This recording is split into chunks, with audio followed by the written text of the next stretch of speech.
Hi, everybody. I'm Kent Anderson. I was reading a book, I am reading a book about the Boston Marathon bombings, and I read this morning about one of the trauma surgeons who ran the marathon, it was Dr. King, ran the entire marathon, ate a banana, and went immediately into trauma surgery to operate on victims of the bombing.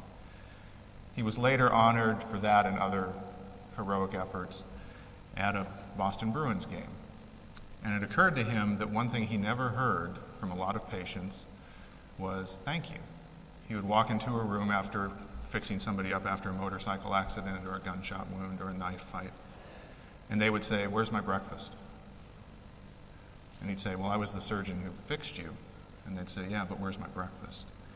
So in the context of this, you realize how even the most technically proficient, this guy did 2 tours in the Middle East to gain all his trauma surgeon knowledge.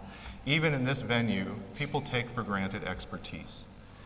And I think that's an important framing element for this discussion because in a lot of ways, there's the death of expertise is a book I'm reading, and that is a topic that we need to discuss over the next so many years. But I'm going to talk about a post that I wrote starting in 2012 and updated serially since then about 96 things publishers do. And we're going to take, since it's from the Scholarly Kitchen, I'm going to use sort of a food metaphor now and again, a food analogy. So we're calling it the Publishing Cookbook.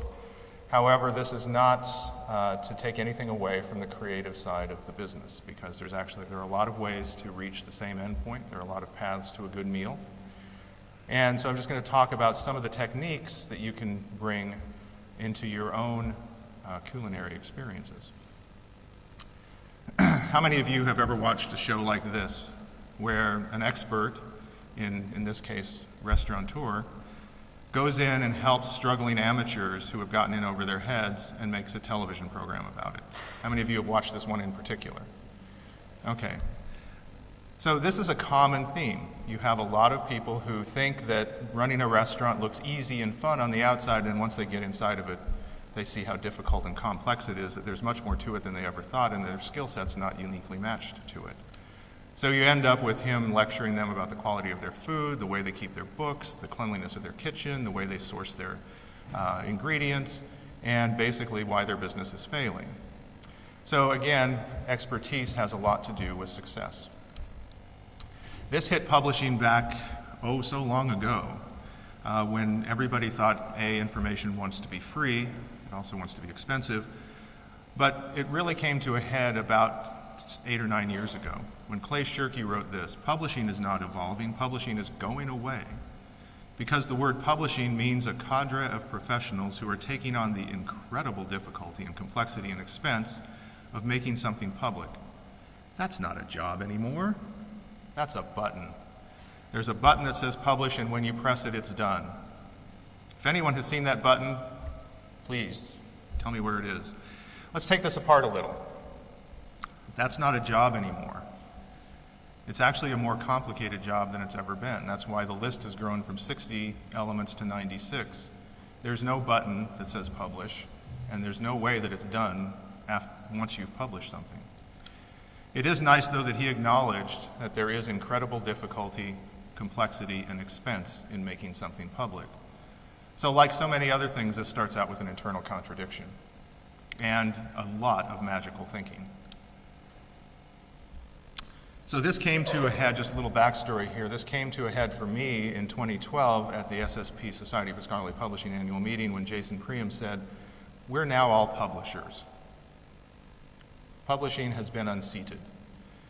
And I was in the audience and I said, "Hold on a moment, I don't believe that's true.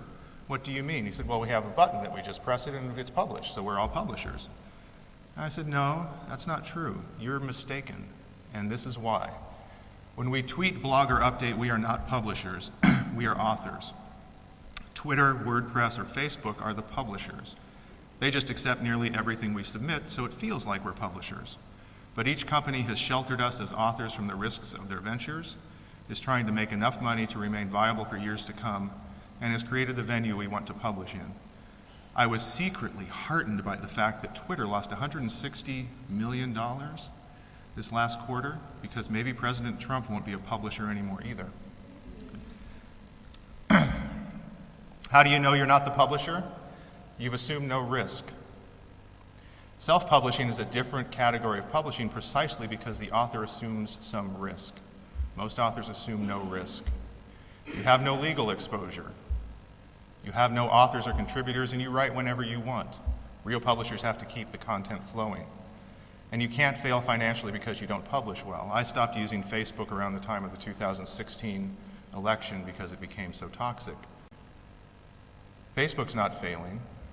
I'm not failing. Facebook has many other authors, but I'm not a publisher. It didn't hurt me economically at all. Which raised another point I made in the post, which is I used to write for CompuServe.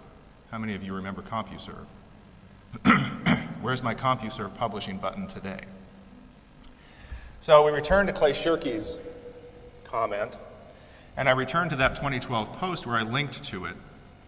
And just for fun, Saturday night, getting ready for this, I clicked on the link to the original post, and this is what I got.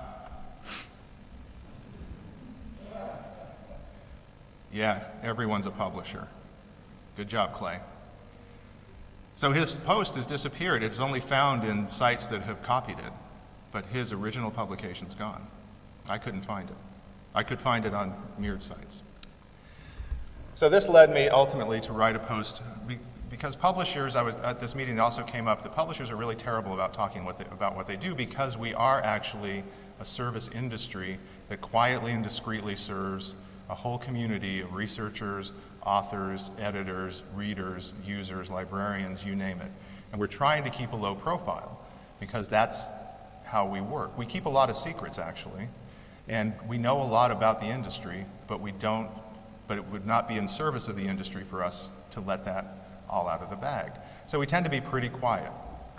So we talked about this, and I said, okay, I'm going to try to write a list. And so I did. It started with 60 in 2012, it moved to 73 in 2013, and it moved to 82 in 2014, and then 96 in 2016.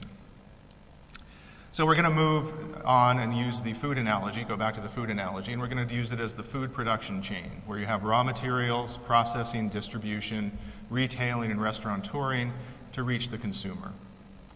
We're going to call that farm to table. And we're going to change it to researcher to reader in honor of Mark. And this is typically how this is portrayed. You have researchers doing a lot of hard work. They submit their materials, those reviewed and edited, and then those reviewers don't get paid, and how cheesy is that? And there's a button that publishers push, and then they run away with bags of money, cackling and rubbing their hands. I'm going to take you through a little bit more of a nuanced set of steps and call out some highlights. So one of the main things that publishers do, and this is why we serve as a community linchpin, is we do audience field detection and cultivation. When did genetics become a unique field outside of medicine? When did proteomics become a unique field? When did electrophysiology become a unique field inside of cardiology? When did robotics become a unique field inside of engineering? When did astrophysics become a unique field? Mainly when there was enough divergent research to form a critical mass and have a publisher identify back to the community that there is something unique going on here. And the community and the publisher interaction is what made that happen.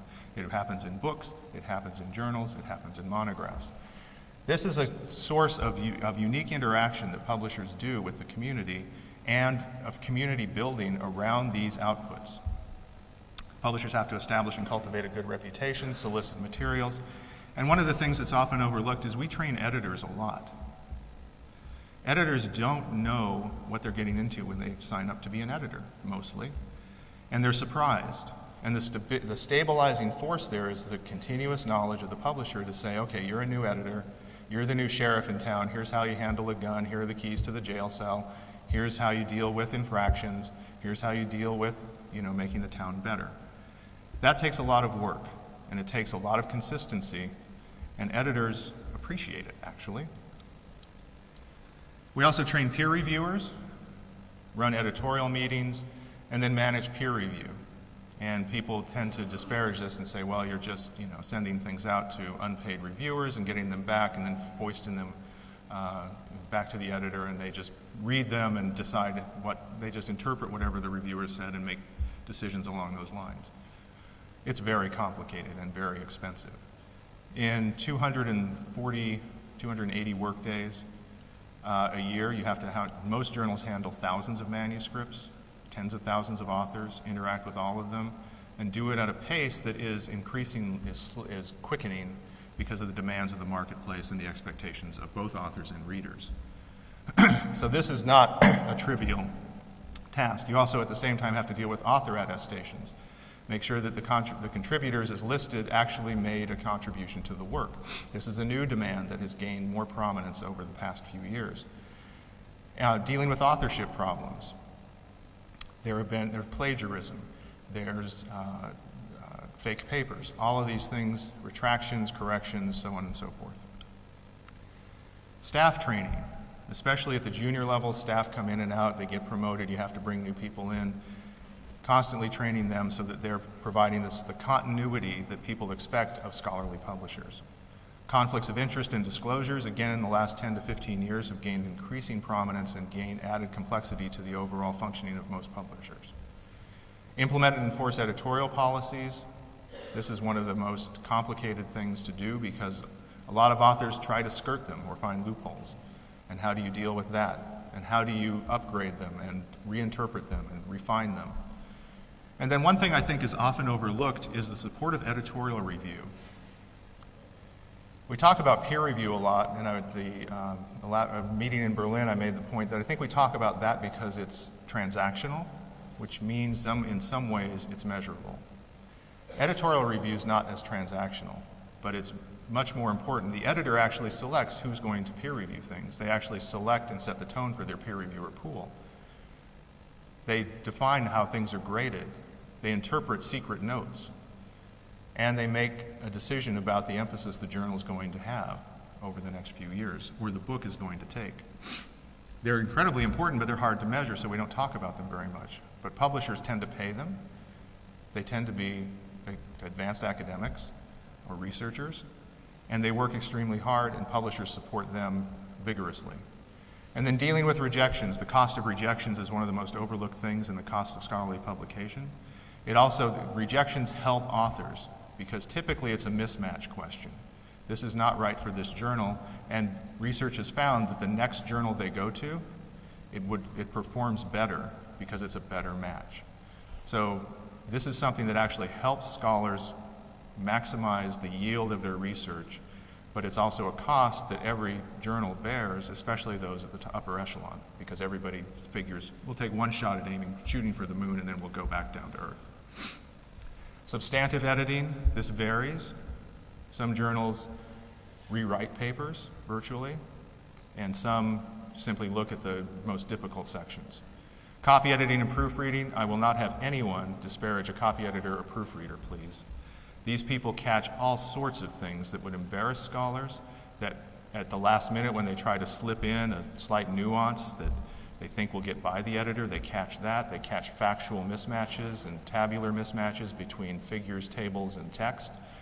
They do an incredible job of making things right. And I used to be one, so that's a shout out to that.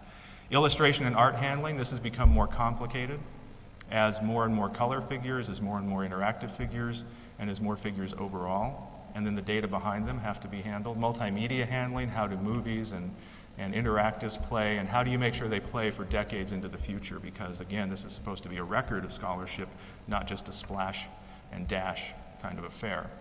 Layout and composition.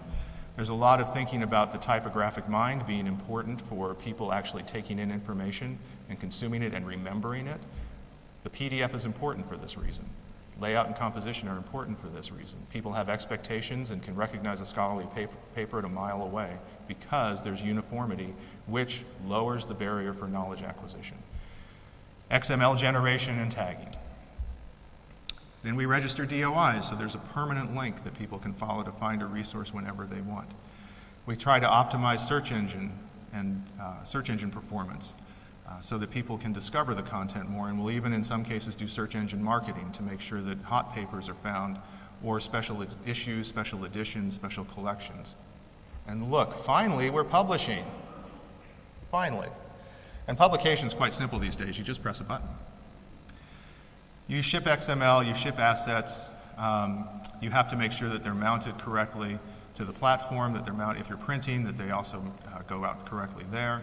And then you have to deposit the content in various third-party repositories, PubMed and so on and so forth, and publish and deposit any data if you have data agreements, data deposit agreements.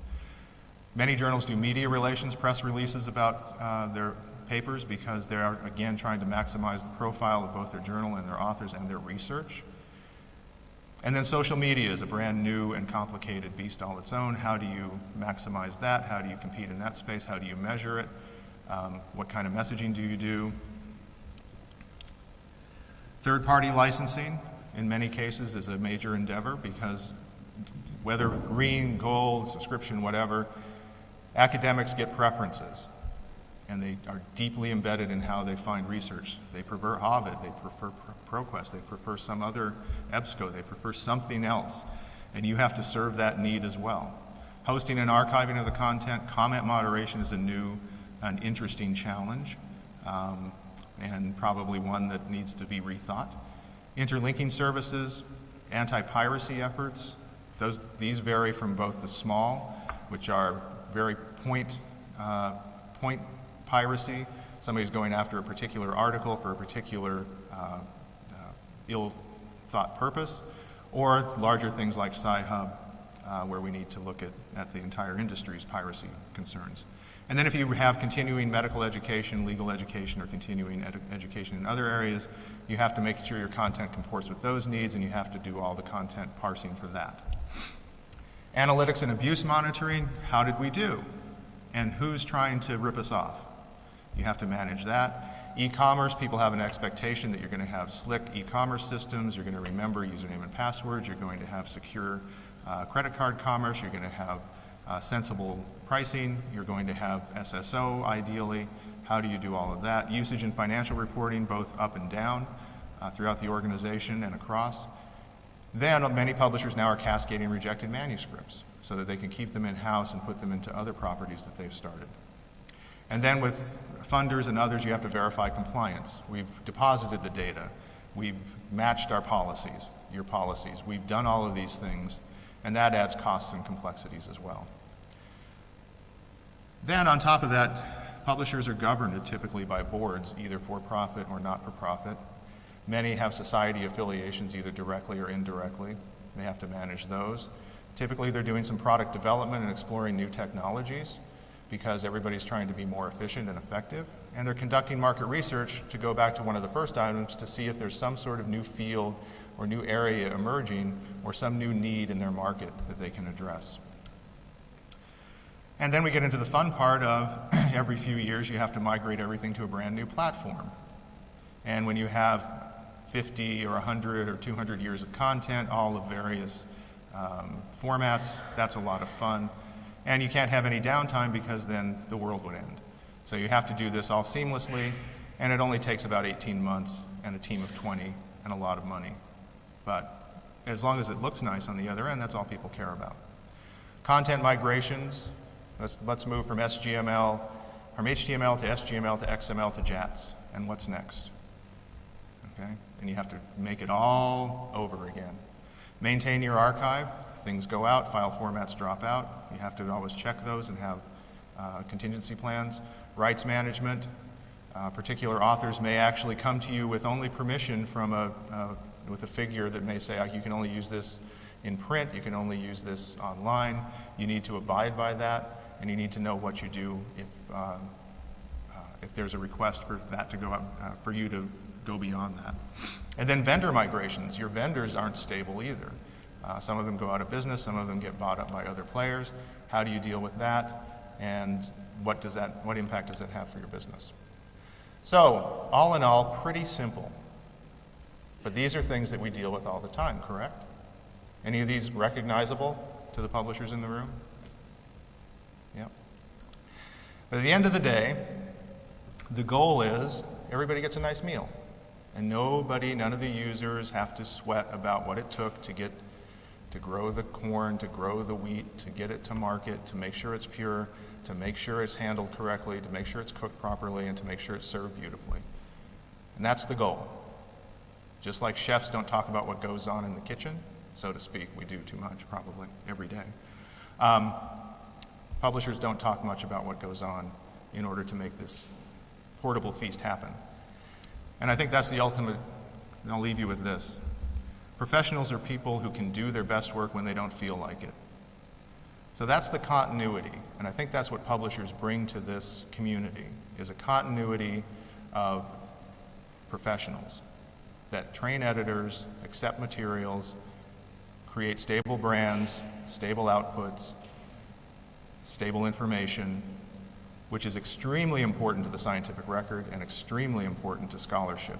And I think denigrating expertise and denigrating stability are things that actually, in this day and age, we don't need.